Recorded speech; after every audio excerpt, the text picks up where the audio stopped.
Petit immobilier du dimanche. Je voulais faire avec vous un petit bilan de ce dont on a parlé cette semaine. On a eu 3 vidéos et la première, c'était notamment par rapport aux honoraires d'agence et la loi Macron 2 qui semblerait un petit peu réglementer et encadrer les montants des honoraires des agents immobiliers. Mettons que ça passe, et c'est encore loin d'être fait, je pense que ça aura pour conséquence de faire baisser les honoraires de manière globale.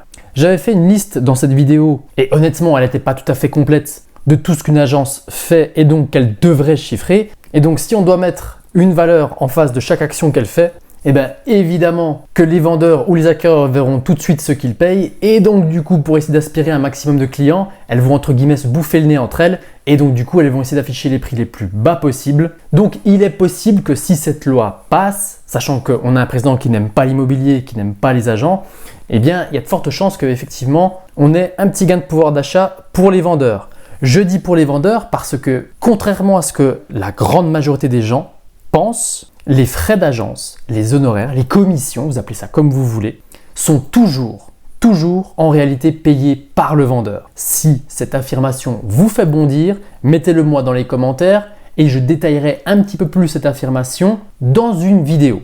Mais dites-vous bien que moi, mon opinion d'agent immobilier et après 6 ans d'expérience dans la transaction, je vous assure que les transactions sont toujours charge vendeur. Toujours. J'avais fait une autre vidéo plutôt mercredi cette semaine où je parlais plutôt justement aux vendeurs et notamment par rapport au prix affiché parce que oui, les vendeurs qui ne sont pas contraints, les vendeurs qui ont entre guillemets le temps, eh bien il y a cette notion de prix que l'on a systématiquement en tête et je trouve que c'est important d'appréhender ce que l'on désire pour son bien immobilier avant même de faire venir des agents pour la faire estimer ou avant même de la mettre en commercialisation. Et donc du coup, ce que j'ai fait, c'est que j'avais créé il y a de ça quelques temps, je dirais même bien 2 ans, un petit guide pour pouvoir vendre tranquillement son bien immobilier et j'ai envie franchement de développer la digitalisation de mon agence et donc du coup de prendre des clients qui sont un petit peu partout en France, notamment au niveau de l'accompagnement. J'aimerais bien mettre ça en place pour la moitié d'année prochaine et donc du coup, ce petit guide que j'avais créé il y a de ça 2 ans, je l'ai un petit peu retouché et je l'ai mis sur Bonsaï pour que vous puissiez en profiter. Donc si vous êtes vendeur et que vous avez besoin d'un accompagnement ou que vous avez des questions à me poser directement et que vous n'avez pas forcément envie que ça se sache sur YouTube, il y a un lien en description qui vous permettra à la fois d'avoir accès à ce nouveau guide et en plus d'avoir accès directement à moi à travers Telegram. Donc si vous avez des questions en tant que vendeur et que vous avez des craintes, et c'est normal parce qu'on a des acquéreurs aujourd'hui qui sont très agressifs, qui savent qu'ils sont en position de négocier et donc du coup qui négocient de plus en plus. Et vu qu'ils s'y prennent mal, parfois ils sont souvent vexants. Bref, si vous avez des questions, il y a le lien qui est en description. Vous n'hésitez pas avec évidemment le cadeau qui est le guide de l'Iris Immobilier que j'ai appelé Start Transact. Et j'avais fait une 3e vidéo justement où je parlais un petit peu plus aux acquéreurs parce que oui, on a des baisses de taux et donc du coup on a plein d'acquéreurs qui se retrouvent un petit peu entre guillemets resolvabilisés. Et donc j'avais plein d'acquéreurs qui avaient eu des compromis qui avaient claqué et qui aujourd'hui regardent un petit peu les biens qui sont mis à la vente en ce moment et qui s'aperçoivent qu'avec cette baisse de taux, sachant qu'on n'est plus aux alentours des 4,2, 4,3, mais on est plutôt sur du 3,6, 3,7, et bien donc du coup ils sont devenus resolvabilisés. D'autant plus que certains d'entre eux avaient pu reconstituer une petite épargne. Donc du coup on a des situations qui sont un petit peu meilleures et vu qu'on arrive entre guillemets dans la période faste de l'immobilier, eh bien on a toute une série d'acquéreurs qui reviennent sur le marché en ce moment-là. Et la période est absolument propice, comme je l'avais dit également dans la vidéo, parce que tout simplement les familles recherchent en ce moment des biens à acheter parce que la rentrée de septembre, ça se prépare dès avril, mai, juin. Donc on va rentrer dans la période faste de la transaction, on va rentrer dans la période faste des vendeurs entre guillemets et des acquéreurs chauds en ce moment. Et en plus de ça, on a une légère baisse de taux qui va faire resolvabiliser toute cette population et donc on va peut-être avoir de la liquidité sur certains biens. Attention, je modère mes propos. Si vous êtes vendeur et que vous avez un bien qui est entre guillemets à un prix trop élevé, c'est pas cette petite baisse de taux de 0,5 qui va faire que votre bien va partir un petit peu plus vite. Non, c'est juste que si vous sentez que vous avez du mordant sur votre annonce, que vous êtes juste en dessous, que vous avez des appels, que vous avez des visites, mais que ça ne part pas, c'est possible que là, avec cette petite baisse de taux et avec cette reprise de conscience, eh bien, ça parte un petit peu mieux. Idem côté acquéreur, cette baisse de taux, profitez-en si vous trouvez le bien qui vous correspond. Donc tout ce qui va être résidence principale, effectivement, il y a des choses à cibler et ça peut être vraiment pas mal. En tout cas, ça peut débloquer votre situation. En revanche, pour tout ce qui est investisseur, je recommande toujours la prudence. Et j'ai envie de vous dire que le marché vraiment sur l'investissement immobilier, il reste quand même pas mal bloqué. Parce que ceux qui sont rentrés sur le marché récemment avec des taux à 1%, tout simplement les biens sont strictement invendables, d'autant plus qu'on a acheté quasiment tout au-dessus avec un taux rallye-pâquerette. Et moi je fais partie par exemple de ces investisseurs qui, avec des taux qui sont pour certains à moins de 1%, honnêtement ce sont des biens que je vendrais pour ainsi dire quasiment jamais, parce que je ne pense pas sincèrement que les taux repasseront un jour à 1%.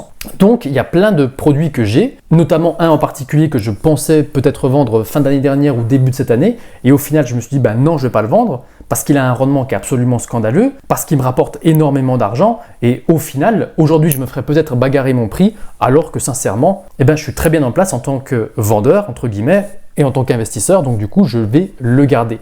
Et cette attitude que j'ai par rapport à ce bien-là que j'aurais peut-être voulu vendre, il y a plein d'investisseurs qui l'ont.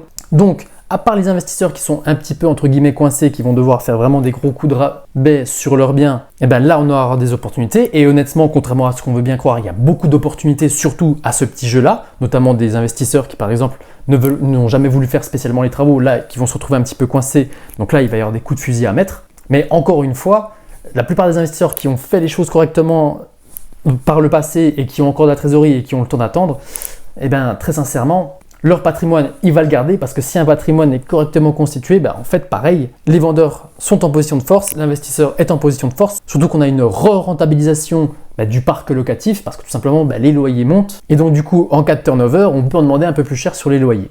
Bref, voilà un petit peu ce qui se passe. Donc on va avoir un petit peu plus de fluidité sur le marché de la résidence principale. Cela étant dit, pour les vendeurs, je le dis et je le répète, si vous êtes trop haut, vous êtes trop haut. Donc effectivement, si vous avez des questions parce que vous êtes bloqué, voilà, je vous remets le lien en description.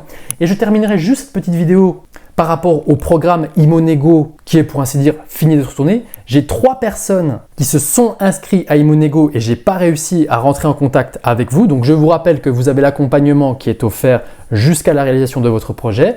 Donc encore une fois, si vous vous reconnaissez, je sais que vous êtes 3, n'hésitez pas à rentrer en contact avec moi. Je vous rappelle que je vous prends au téléphone, qu'on se fixe des objectifs et qu'on doit aller au bout de votre opération. Donc encore une fois, sur le programme Imonego, en plus de la formation, vous avez l'accompagnement. Donc pour les 3 personnes qui se reconnaissent, encore une fois, revenez vers moi soit par le lien Telegram qu'il y a dans la formation, soit au travers des commentaires sous les vidéos, soit directement sur YouTube si vous ne vous en sortez pas. Bref, en tout cas, débrouillez-vous, mais vous y avez le droit, vous avez payé pour ça, donc du coup, n'hésitez pas à revenir vers moi le plus rapidement possible. D'ailleurs, pour tous les autres, le programme Imonego est toujours ouvert. Pour ceux qui veulent l'accompagnement, c'est toujours ouvert également, donc ne vous gênez absolument pas. Et le lien est également en description, donc une fois n'est pas coutume, il y a 2 liens sous ma vidéo. Le premier lien, ce sera pour l'accompagnement gratuit sur Process Transact et l'autre pour Imonego si vous désirez réaliser une bonne affaire et que vous voulez que je vous accompagne. Je vous remercie de m'avoir suivi jusqu'ici. J'espère que cette vidéo vous a plu et je vous dis à très vite pour de nouvelles vidéos. On va parler la semaine prochaine normalement des promoteurs immobiliers et du vrai crash du neuf qui a lieu en ce moment. Ciao ciao ciao!